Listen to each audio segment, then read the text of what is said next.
কারো কাছে, পৃথিবীর কোন সৃষ্টির কাছে যাররা পরিমাণ কিচ্ছু পাওয়ার আশা করবেন না। একটু আশা করবেন আপনি কষ্ট পাবেন। কারো কাছে কোনো আশা করতে যায় না, শুধু আল্লাহর কাছে আশা করেন। সমস্ত কাজের প্রতিদান আল্লাহর কাছে চান, পরকালে আপনি সুখে থাকবেন ইনশাআল্লাহ। শেষ হাসি আপনি হাসবেন ইনশাআল্লাহ। এছাড়া আমি কোনো সলিউশন দেখি না ভাই। আমি কলিজা থেকে কথাগুলো বললাম আপনাকে,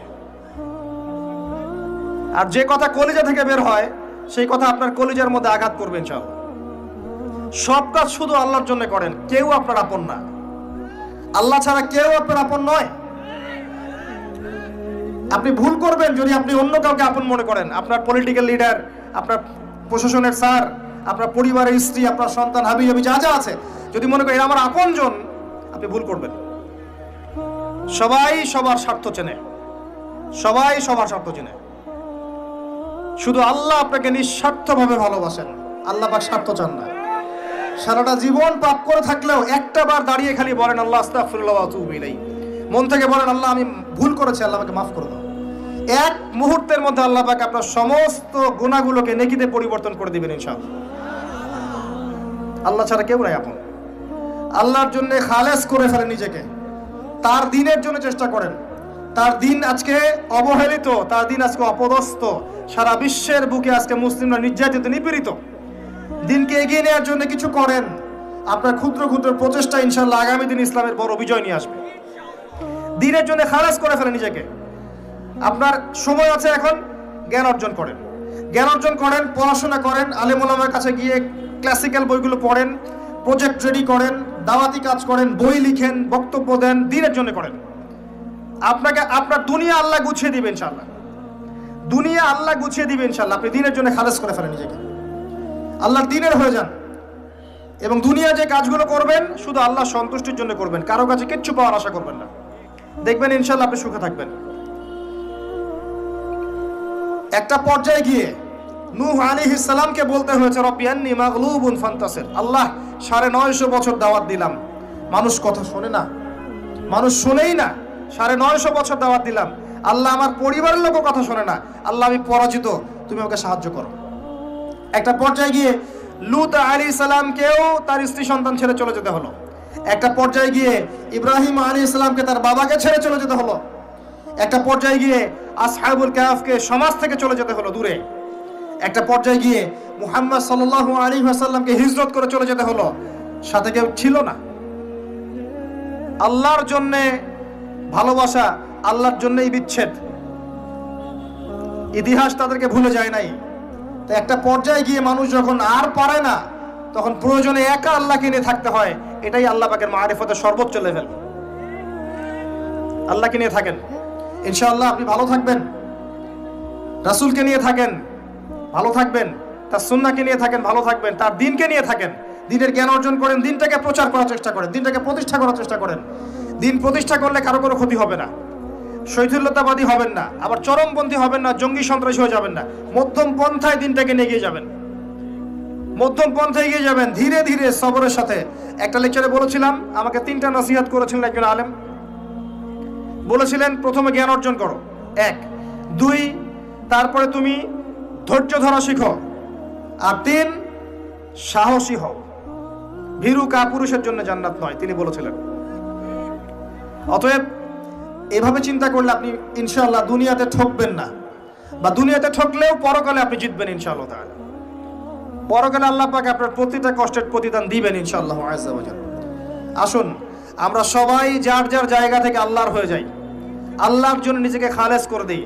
আর আল্লাহর ভালোবাসা পেতে চাইলে তার রাসূলকে তার রাসূলের আনুগত্য করতে হবে, তার সুন্নাহ মাফিক চলতে হবে। আল্লাহ পাকের ফরজ ওয়াজিবকে ভালোবেসে আদায় করেন। বিরক্ত হয়েন না, নামাজের আজান হচ্ছে বিরক্ত হয়ে যায় না। ভালোবেসে নামাজে যান, যে আল্লাহ আমার কাছে একটা ইবাদত চেয়েছেন, আমার রব, আমার সৃষ্টিকর্তা আমাকে একটা সুযোগ দিয়েছেন, আমার কাছে একটা ইবাদত চেয়েছেন, সিজদা চেয়েছেন। আল্লাহ আমার কাছে কি আর চেয়েছেন? তাওহীদ চেয়েছেন, সুন্নত চেয়েছেন, হালাল খাই এতটুকু চেয়েছেন, সাধ্যমতো দিনের খেদমত করে এটা চেয়েছেন।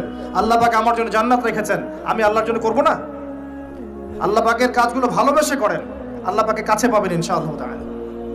দেখবেন যদি আপনি আল্লাহর হয়ে যান, আপনি মনে মনে কিছু চাইবেন, হাত উঠিয়ে চাওয়ার আগে আপনার সামনে আল্লাহ পাক সেটা হাজির করে দিবেন ইনশাআল্লাহ। বিশ্বাস হচ্ছে না আপনার কথা, আমার কথা? আমার জীবনে শত শতবার এই ঘটনা ঘটেছে। মনে মনে চিন্তা করছি যে এটা দরকার, এটা হলে ভালো হতো, এমনকি এমনও চিন্তা করছি এটা খেতে ইচ্ছা করছে, সামনে গিয়ে দেখে হাজির। একটা কথা আমি মিথ্যা বানিয়ে বলছি না, আল্লাহর কসম। এমনও হয়েছে যে আমি মনে মনে চিন্তা করেছি যে এটা খেতে ইচ্ছা করছে, খেতে পারলে ভালো লাগতো। যেখানে গিয়েছি দেখি সেই বাড়ির মালিক সেটা সার্ভ করেছে। এমন একটা ঘটনা আপনাকে বলি যে আমি এক জায়গায় যাচ্ছি, জিজ্ঞাসা করছি যে কি রান্না করছো, বলছে খিচুড়ি রান্না করছে।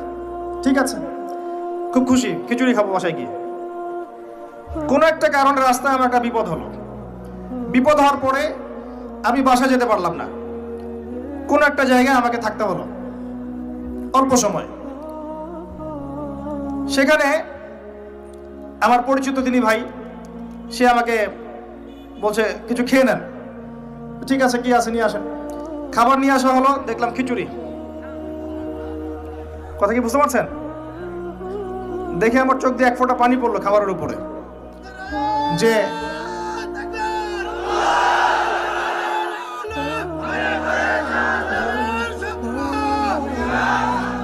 দাঁড়ান, আল্লাহ পাক এতই কাছে, এতই কাছে। যদি আপনি আল্লাহর হয়ে যান, আল্লাহর জন্য খালেস করে ফেলেন নিজেকে, আপনি দেখবেন আপনি যা চাচ্ছেন আল্লাহ পাক আপনার মনের কথা শুনে নেবেন, আপনার সামনে হাজির করে দিবেন ইনশাআল্লাহ।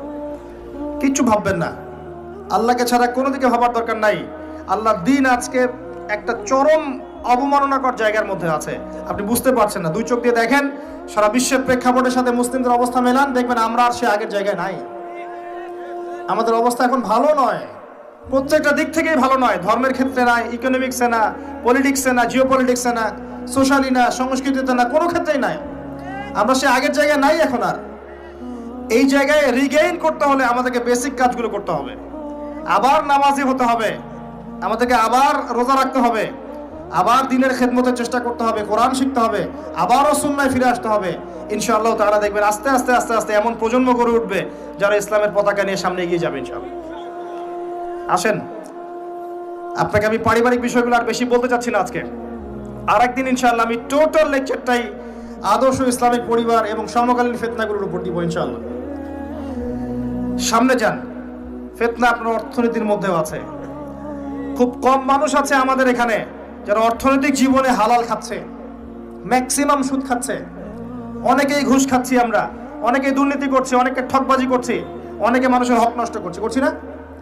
কারো রিজিকে যদি একটা টাকা এরকম হারাম চলে আসে, এই রিজিক দিয়ে আল্লাহর ইবাদত করলে ইবাদত কবুল হবে না। খুব সাবধান। নবীজি আগেই বলেছিলেন সাল্লাল্লাহু আলাইহি ওয়াসাল্লাম, যে সুদ খায়, যে সুদ দেয়, যে সাক্ষী থাকে, যে লিখে রাখে, সবাই সমান অপরাধী। দিব্যি আমরা খাচ্ছি। নবীজি বলেছিলেন সাল্লাল্লাহু আলাইহি ওয়াসাল্লাম, যেটা মায়ের সাথে জেনা করার মতো অপরাধ এবং আল্লাহ এবং তার রাসূলের সাথে যুদ্ধ করার মতো অপরাধ, দিব্যি আমরা খাচ্ছি, দিব্যি খাচ্ছি, পরোয়াই নাই কোনো। এক দিরহাম সুদ খেলে নবীজি বলেছেন সাল্লাল্লাহু আলাইহি ওয়াসাল্লাম 36 বার জেনার পাপ হয়, 36 বার। দিব্যি খাচ্ছি, কোনো পরোয়া নাই। তবে আলহামদুলিল্লাহ এখন এই কথাগুলো শুনে অনেক মানুষ সুদি কারবার থেকে সরে এসেছেন, আমি জানি। আমি দোয়া করি মন থেকে আল্লাহ পাক তাদেরকে বেহিসাব রিজিক দান করুন। রিজিকের মালিক কে ভাই? আমি যদি মনে করি যে আমি সুদি কারবার না ছাড়লে আমার রিজিক কমে যাবে, তাহলে আমি মনে করছি রিজিকের মালিক আমি নিজেই, তাই নয় কি? আল্লাহর উপর তাওয়াক্কুল করে ছেড়ে দিয়ে দেখেন, আল্লাহ পাক আপনার জন্য আসমান জমিনের বরকতের দরজা খুলে দেবেন ইনশাআল্লাহ। বিশ্বাস করছেন না আমার কথা? রিজিক কার হাতে? সমুদ্রের নিচে কোটি কোটি মাখলুক আছে, কে খাওয়ায়? এই জমিনের উপরে কোটি কোটি কীটপতঙ্গ আছে, কে খাওয়ায়? আপনি কি 10টা হাতির দায়িত্ব নিতে পারবেন? এই শত শত হাতিকে কে খাওয়ায়?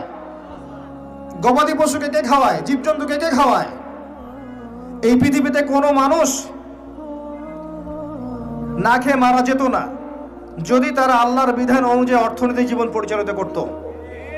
যদি ওরা সুদ না খেত, সুদ খাওয়ার পর রিজিক কমে গেছে, আর তারা যদি যাকাতটা ঠিক মতো দিত, তাহলে দেখতেন দারিদ্রতা বলে কিছু থাকতো না।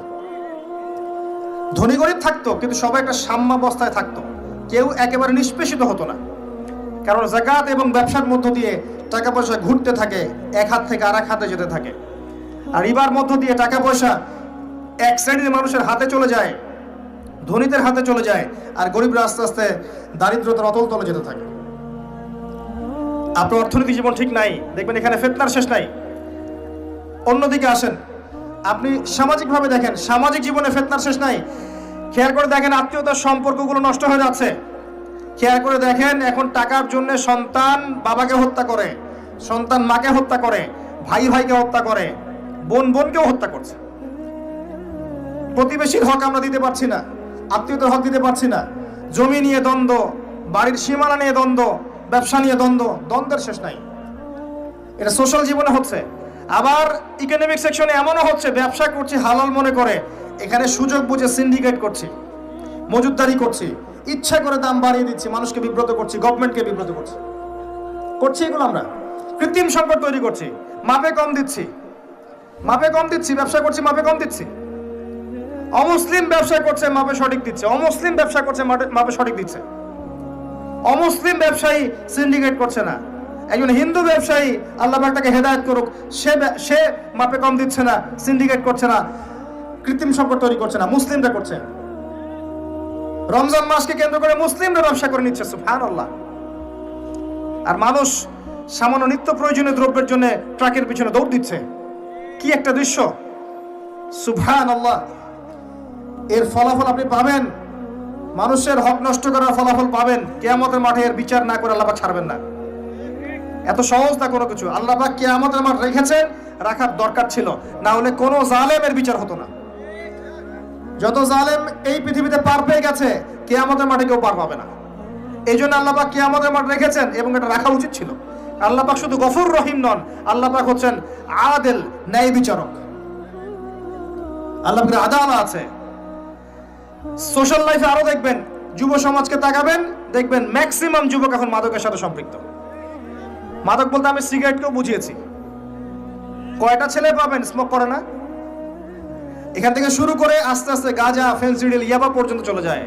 ক্যাসিনোতে রাত কাটায়, জুয়া খেলে, দেখবেন আপনি মেয়ে নিয়ে ফুর্তি করছে, জেনা করছে। সমাজের দিকে তাকান, বেশি বেশি জেনা বেড়েছে। পাড়ায় পাড়ায়, মহল্লায় মহল্লায় জেনা, জেনা আর জেনা।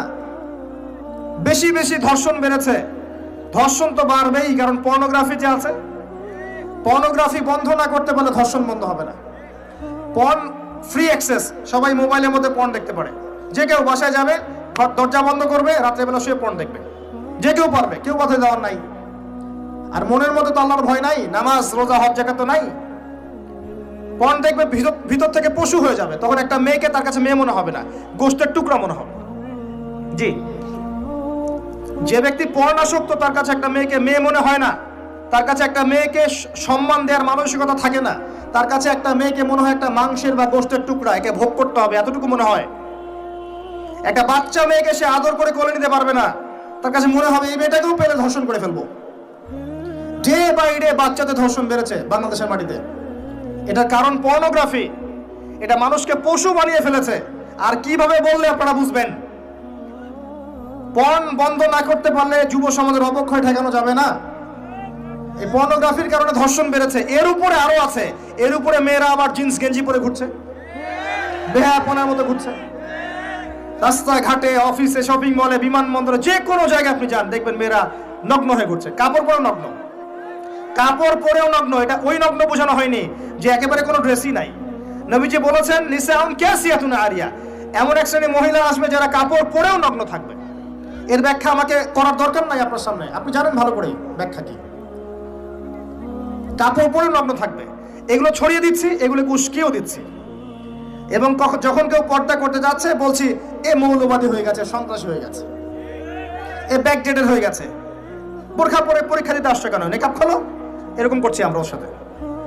জি, আবার মেয়ে ছেলে ফ্রি মিক্সিং দিয়ে দিচ্ছি। ছেলে মেয়ে স্কুল লাইফ থেকে শুরু করে একদম জব সেকশন পর্যন্ত প্রতিটা সেকশনে এরা ফ্রি মিক্সিং পর্যন্ত। গায়রে মাহরাম একে অপরের সাথে মিলেমিশে কাজ করবে। এটা হচ্ছে কাঁধে কাঁধ মিলিয়ে সমাজ বিনির্মাণ। সুবহানাল্লাহ, লা ইলাহা ইল্লাল্লাহ, লা হাওলা ওয়ালা কুওয়াতা ইল্লা বিল্লাহ। এতে করে একে পর্নোগ্রাফি, ভিতর থেকে পশু, তার উপর নগ্নতা, তার উপর ফ্রি মিক্সিং, তার উপরে আবার উস্কে দেওয়া হচ্ছে এগুলো কাছে আসার গল্প। তখন আপনি সমাজে ধর্ষণ ঠেকাতে পারবেন? জিনা ঠেকাতে পারবেন? এর ফলে পরিবার ভেঙে যাবে। বাসায় বউ থাকবে, বাইরে মেয়ের সাথে জেনা করবে, বাসায় পুরুষ থাকবে, বাইরে পুরুষের সাথে করবে। এই হলো সামাজিক কাঠামোর অবস্থা। এর উপরে আবার আছে মাদক, এর উপরে আবার আছে আপনার বস্তুবাদী জীবন ব্যবস্থা। সব মিলিয়ে সমাজটা আগের মতো নাই। এটা ইসলামিক সমাজ। আমরা 90% মুসলিমের দেশে বাস করি, এটা ইসলামিক সমাজ। দুই চোখ দিয়ে দেখেন, আমি আপনাকে এক চোখ দিয়ে দেখতে বলছেন, এক চোখ দিয়ে দেখলে মনে হবে সব ঠিক আছে, ভিতর থেকে দেখেন কিচ্ছু ঠিক নাই।